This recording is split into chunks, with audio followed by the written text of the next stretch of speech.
लग्न लागा वर्ष झालं म्हणून आमच्या कार्यकर्त्या लग्नाच्या आधी बुद्धी खायला चालू केली. तर कसं आहे पब्लिक, मी गोविंद मुरकुटे, स्वागत आहे आपल्या नवीन एका ब्लॉग मध्ये. लग्न मंडपात आलो, इकडे आपल्या सतीदाच्या पुराली खिबळ आली. मग तर 2-3 रटे टाकले विशाल भाऊवर चुब्बस म्हणी. तिथंच काय कर्म गेलं. मग आम्ही आलो स्वयंपाकाकडे आले आणि बुंदी खायला चालू केलं.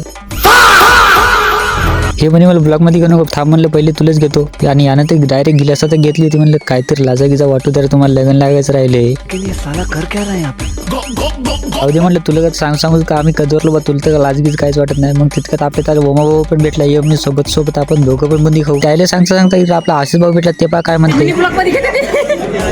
सुरुवात आपल्या ईशाल भाऊने बुंदी खायला चालू केलं. मग एक जण येऊत लागले बुंदी खाण्यासाठी. तोपर्यंत तुम्ही आपल्या चॅनलला फॉलो नसेल केलं फॉलो करून घ्या, कारण की 2-3 दिवस झाले आपले ब्लॉग येणे, त्याच्यामुळे आपल्या चॅनलची रीच खूप कमी झालेली आहे. तिकडे स्वयंपाकापाशी पोराचं बुंदी खात चालू होतं आणि शेवटचं मग लास्ट कोणीकडे लग्न पण लागले. आणि मग मी मोबाईल टाकला खिशात, 2-3 पंक्ती वाढल्या. शेवटी आम्ही बसलो. आम्हाला तर नेमका इकडे भातच वाढणं चालू होतं आणि इकडे यांचं खारी बुंदी खाय पण चालू केले. दम काढार म्हणलं जरा वाढणं गिणं सगळ्याचे होतं द्या. वाढणं गिणं झालं, मस्त सट खाल्लं खुंदळलं. आम्ही निघलो घराकडे जाण्यासाठी. आजच्यासाठी एवढे भेटूया आपण पुढच्या ब्लॉग मध्ये. तोपर्यंत तुम्ही लाईक आणि फॉलो करून ठेवा.